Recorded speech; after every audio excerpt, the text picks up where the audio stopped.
Olá, galera! Mais uma aula de geografia. Vamos falar sobre a vegetação do Brasil. Começamos com o mapa Vegetação Original do Brasil, né? Por que original? Porque hoje modificou. Então, cidades cresceram, lavouras foram formadas, pastagens, enfim, indústrias, modificou bastante esse tipo de vegetação original. No Brasil, então, nós temos como vegetação original floresta amazônica, a Mata Atlântica ou o que restou dela, Mata dos Pinhais, Cerrado, Caatinga, os campos ou pampas também, como vocês preferirem, o complexo do Pantanal e também a vegetação litorânea. E a gente vai, a partir de agora, estudar cada uma delas separadamente.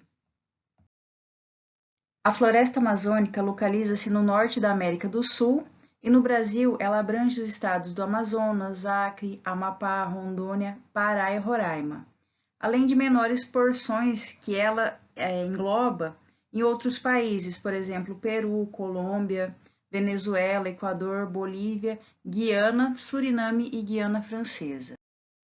A vegetação amazônica é densa, com árvores bastante próximas, como a gente consegue perceber nessa fotografia. As árvores também são de grande porte, tem algumas variações que a gente vai ver. A biodiversidade, ela torna possível a oferta de alimentos com grande potencial econômico, como o açaí, babaçu, cupuaçu e a castanha, além de remédios e matérias-primas para a criação de produtos, né, principalmente cosméticos. Muitas famílias, comunidades ribeirinhas, grupos indígenas e quilombolas, eles dependem dos recursos da floresta, tanto na condição de alimento, quanto ervas medicinais para a sua sobrevivência.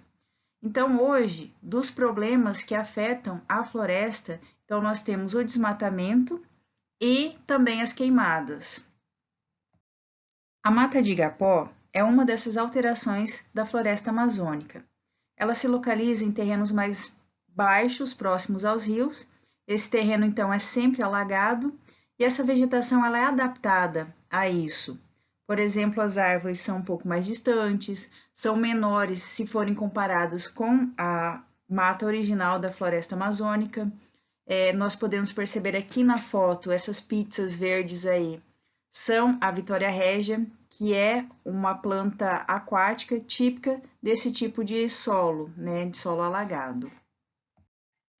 A mata de várzea também sofre inundações, porém no período das cheias dos grandes rios, porque elas se encontram em áreas mais elevadas. É uma mata muito fechada, com elevada densidade, as árvores são bem próximas, são árvores altas, em média de 20 metros de altura, e geralmente elas contêm galhos espinhosos para dificultar o acesso ao seu interior. Nas partes mais altas, essas árvores elas são capazes de suportar inundações por alguns meses, e elas brotam quando a água está baixando e florescem e dão frutos quando a água está subindo. Os solos nessa região eles são mais férteis, porque no período das cheias as águas depositam sedimentos ricos em nutrientes nesse solo, e aí as árvores conseguem aproveitar desses nutrientes. A mata de terra firme, ela é localizada numa área mais alta e distante dos rios e por isso ela não sofre inundações. Possui árvores de grande porte, algumas chegam a alcançar 60 metros e recobrem a maior parte da floresta. Por ser uma mata fechada, né, com muitas árvores grandes, muito próximas umas das outras, impedindo a passagem dos raios solares, então as vegetações rasteiras, né, as árvores menores, elas não são muito abundantes na floresta amazônica. E além disso, também tem o solo, que ele é bastante pobre, com poucos nutrientes, e a floresta, então, ela faz uma reciclagem desses nutrientes. De que forma? As folhas, os frutos que caem, os animais que morrem, eles acabam se decompondo, né, e formando uma camada de nutrientes que são absorvidos pelas raízes das árvores. O solo da floresta amazônica ele também é bastante arenoso, então essa matéria em decomposição que as árvores usam, ela é de total importância para a sobrevivência da floresta. Então, ela, né, tem um ciclo lá próprio, um ecossistema em que ela se mantém. Por isso que queimadas, desmatamento, eles são muito prejudiciais para a floresta amazônica, porque a partir do momento que a cobertura do solo ela é retirada e vem a chuva, porque é uma região que chove bastante, a chuva lava, né, esse solo, leva embora os nutrientes pelo processo de lixiviação e aí acaba deixando a areia. Por isso que não é interessante desmatar a floresta amazônica para cultivo, ou que seja de pasto ou de lavouras, porque o solo ele não é fértil e ele vai acabar se tornando areia com o tempo. Então, depois nem a floresta consegue se regenerar. A Mata Atlântica ela se caracteriza por ser uma vegetação densa e com grande diversidade de espécies endêmicas, ou seja, que só ocorrem nela. Originalmente, ela recobria a extensa faixa do litoral brasileiro, do nordeste ao sul do país. E a Mata Atlântica ela foi quase que totalmente devastada, dando lugar à agricultura e à expansão urbana. Né? Como vocês podem perceber, então a ocupação brasileira começou pelo litoral. Então, lá que surgiram as primeiras cidades, a agricultura, enfim. Então, é natural que a Mata Atlântica ela tenha sido mesmo devastada. Segundo a Fundação SOS Mata Atlântica, as áreas remanescentes superiores a 100 hectares, hoje, elas restam apenas 8,5% da mata original, e desses 8,5%, a maior parte está restrita a áreas de proteção ambiental. E aí, essas áreas, então, têm o turismo ou o ecoturismo, né? Como uma alternativa capaz de conciliar a conservação do ambiente e o sustento das comunidades locais que dependem, né, dessa atividade para sobreviver.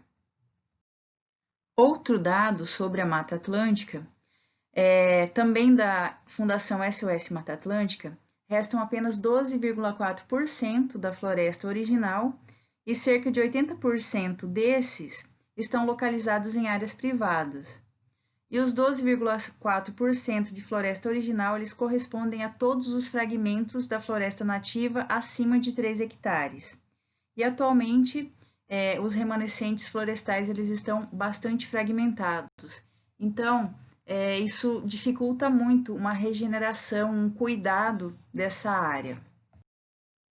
Sobre as espécies vegetais da Mata Atlântica, então nós temos o pau-brasil, né, que deu o nome ao nosso país, e além de outras várias espécies de bromélias, orquídeas, samambaias, a araucária e o palmito jussara, dentre muitas outras. A Mata dos Pinhais ou Araucária é uma floresta subtropical, enquanto as outras são tropicais, localizada nos estados do Paraná, Rio Grande do Sul e Santa Catarina, ou seja, a região sul do Brasil. Ela foi bastante devastada ao longo do tempo para a exploração de madeira, restando apenas cerca de 3% da sua área original. Aproximadamente metade do estado do Paraná ele era recoberto por essa vegetação. E ela não possui grande variedade de espécies. Então, muitos lugares, muitos autores, eles classificam ela como uma formação homogênea.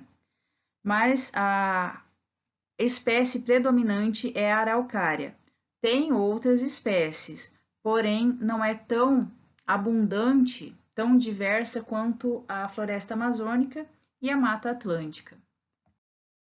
O clima e o relevo da região eles contribuem para o desenvolvimento dos pinheiros. O solo é bastante fértil e úmido. Então, lembrando, lá tem as 4 estações bem definidas, né? O melhor solo para o desenvolvimento das araucárias é a terra roxa, e ela se localiza no oeste do Paraná. Ela é de origem vulcânica, cor vermelha, que é resultado da decomposição do basalto. Além da araucária, nós temos outras espécies vegetais, por exemplo, embuia, cedro, jacarandá, guabiroba, canela, a erva mate e ipês, além de outras. Esse tipo de vegetação foi o primeiro a ser desmatado no Brasil para a extração de madeira. Inclusive, até hoje, ainda sofre com extração ilegal da madeira. Também foi o primeiro tipo de vegetação a ser reflorestado. Nós não conseguimos ver na mídia, por exemplo, grupos, né, ativistas que defendem esse tipo de vegetação, por ela ser um pouco mais homogênea, por ter esse meio que manejo evitando a extinção, não vai acontecer a recuperação tão cedo, e por serem menos espécies, diferente, né, do que acontece, por exemplo, num Salve a Amazônia ou projetos para recuperação, por exemplo, da Mata Atlântica. Aqui nós temos o pinhão, então, que é produzido, né, pelo pinheiro do Paraná. O cerrado é a segunda maior formação vegetal do Brasil, ocupando mais de 20% do território nacional, predominando na região centro-oeste, porém ele se estende para alguns estados das regiões nordeste e sudeste, além de uma pequena área na região sul e algumas manchas menores dispersas na Amazônia.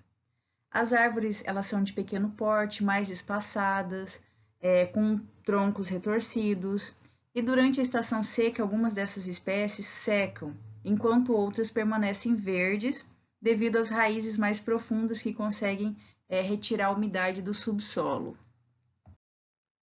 Reparem então nas duas fotografias, né? A primeira ela está mostrando como que é uma das formações do cerrado. Então, reparem a vegetação rasteira e as árvores bem mais espaçadas, mais finas, mais baixas, os troncos retorcidos, que são bastante característicos dessa vegetação. Dos problemas do cerrado, a gente tem o fogo. O fogo ele pode ser tanto um processo natural. Existem algumas plantas do cerrado que elas entram em combustão espontânea. Um exemplo é a conhecida popularmente como canela de ema. A seiva dela ela vai se acumulando e ela tem um potencial de combustão. Então, com o tempo bastante seco, tanto de biomassa, né, de folhas secas, de substrato para o fogo, então pode acontecer de dias muito quentes, ela acabar começando um incêndio, né, entrar em combustão lá e iniciar um incêndio. E aí ele se alastra pela floresta. Algumas árvores ou plantas, elas possuem forte adaptação que protege e evita que elas morram durante as queimadas. Por exemplo, as folhas grossas. Porém, outras plantas, elas acabam se beneficiando disso. Ou seja, elas dependem do fogo para acontecer a rebrota, né? Na semente delas tem uma cobertura, um invólucro, que ele só é quebrado com o fogo. Então, ele protege, né, o embrião da planta e quando o fogo ele aparece, ele quebra, né, essa dormência, ele acaba limpando esse invólucro e aí, né, a semente ela consegue brotar, ela consegue germinar. O fogo também ele é responsável pelo surgimento de plantas de um modo um pouco indireto, que seria, né, queimando essa biomassa, esse excesso de cobertura vegetal e permitindo que as plantas que estão abaixo elas possam germinar. Só que assim, existem outras plantas que elas conseguem sobreviver. Só que se tiver fogo todo ano, ela não vai conseguir, porque ela não vai conseguir se desenvolver para aguentar o próximo fogo. Então, quando ele acontece por um processo natural, né, que não é maçante todo ano, toda a estação seca queimar e acabar com tudo, então algumas plantas elas dependem disso, só que se tiver muito fogo ele vai acabar com outras espécies que não são adaptadas, além dos animais. Então queima os animais, principalmente os que não são tão ágeis para fugir desse fogo. Então o problema não é o fogo natural, é o fogo criminoso ou o fogo por descuido que é causado pelo ser humano.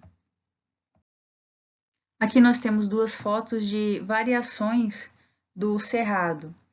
Então, temos o veredas, né, um campo de veredas, que ele é vegetação rasteira e tem esses buritis, né, que são um tipo de palmácea que fica em regiões mais alagadiças. Temos também, não tem foto aqui, mas quando a gente passa próximo aos rios, né, aos leitos dos rios, a gente tem a mata ciliar, ou seja, ciliar porque ela funciona como um cílio protegendo o rio.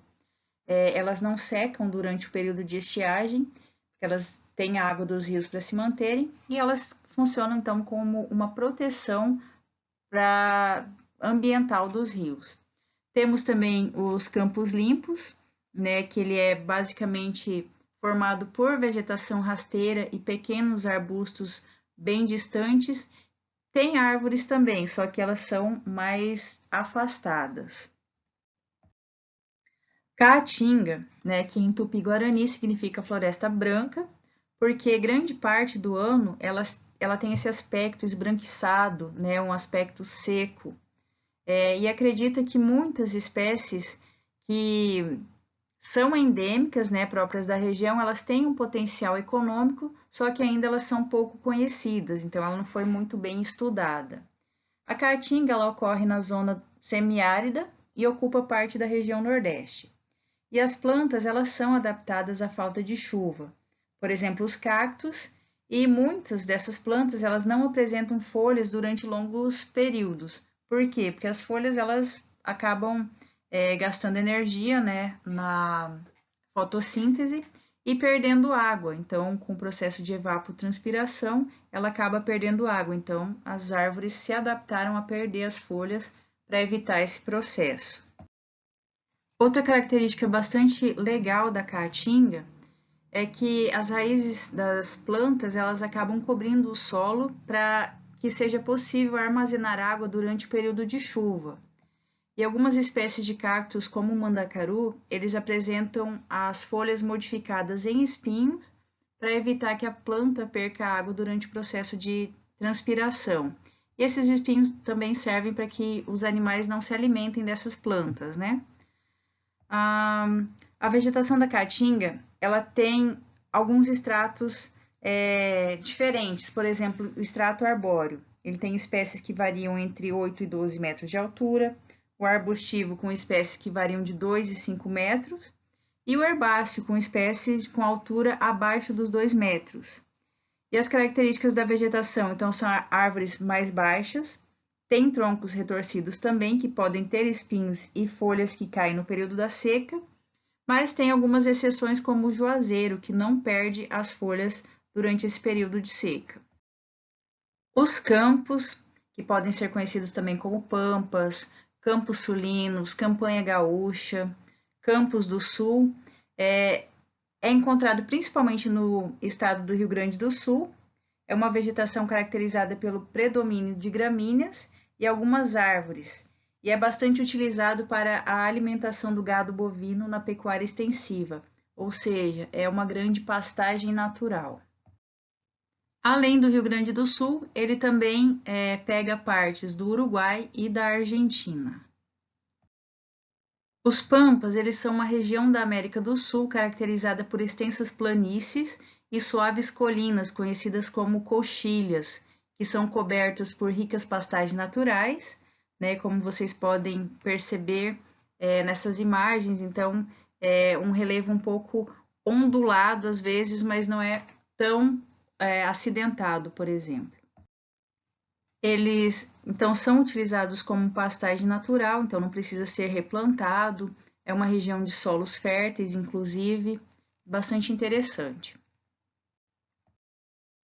O Complexo do Pantanal está localizado no centro-oeste do Brasil, entre os estados de Mato Grosso e Mato Grosso do Sul, e abrange também parte da Bolívia e do Paraguai.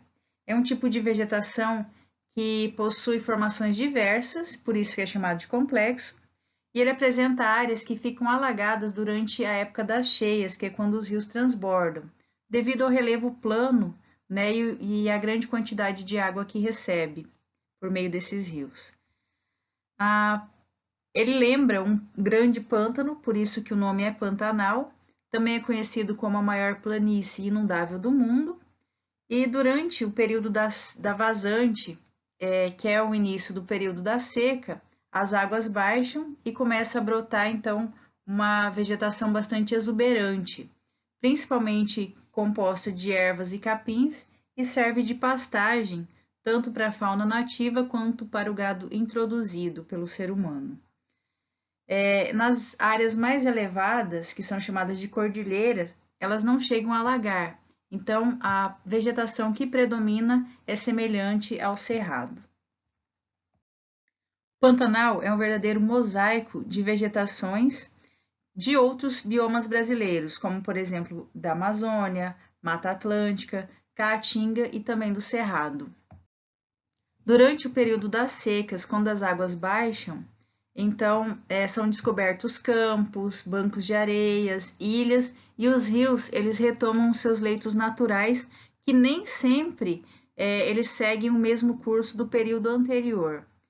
E aí, nesses períodos, os pastos eles acabam se tornando amarelados por conta da diminuição da água. Vegetação litorânea. Os principais tipos de vegetação litorânea são a vegetação de restinga e os manguezais. Estes apresentam árvores com raízes expostas que escoram as plantas em solos lamacentos. Tanto a vegetação de restinga quanto os manguezais eles sofrem com a ameaça da expansão urbana e a poluição dos rios e do oceano. Atualmente, as áreas remanescentes estão sendo degradadas em ritmo acelerado, principalmente por questão de lançamento de esgoto, o lixo mesmo, que acaba poluindo essas áreas. Os manguezais. Reparem essas raízes das árvores, né, como elas são expostas e como elas realmente servem como escoras. Os mangues, eles são vegetações encontradas em regiões onde há o encontro entre as águas dos rios e dos mares. É um ecossistema litorâneo, presente em regiões tropicais e subtropicais, e a sua vegetação ela é resistente às águas salobras. Ele abriga, então, peixes, moluscos e crustáceos, e por contarem com um solo muito nutritivo e com uma vegetação que serve de abrigo e acumula muita matéria vegetal, os mangues eles se tornam refúgio principalmente para os filhotes em suas primeiras etapas de desenvolvimento. Por conta disso, muitos dos animais que vivem nos manguezais, eles não passam a vida toda lá. Um exemplo disso, os camarões. Quando eles são filhotes, eles migram para os mangues, mas quando eles são adultos, eles voltam para o mar. As restingas. Elas estão presentes em terrenos arenosos, geralmente nas áreas litorâneas do continente, acompanhando a extensão das praias. São resistentes à salinidade, aos fortes ventos e à arenização do solo, próprios desses ambientes. São espécies vegetais, em sua maioria do tipo rasteiro, então não são grandes árvores. Elas servem como abrigo, né, para aves migratórias que vêm tanto do norte quanto do sul, e essas aves elas usam essa área para descansar e se alimentar dos frutos. Exemplo, a gaivota e o maçarico, né, que são aves migratórias e acabam passando por essa região. Já as tartarugas marinhas, elas utilizam a areia para desova. Então, elas põem os ovos e aí, quando as tartaruguinhas eclodem, elas têm todo aquele caminho de chegar até o mar. Sobre as vegetações brasileiras, é isso. Qualquer dúvida, me procurem. Beijo no coração. E aqui as referências que eu utilizei, tanto para algumas imagens quanto o livro didático.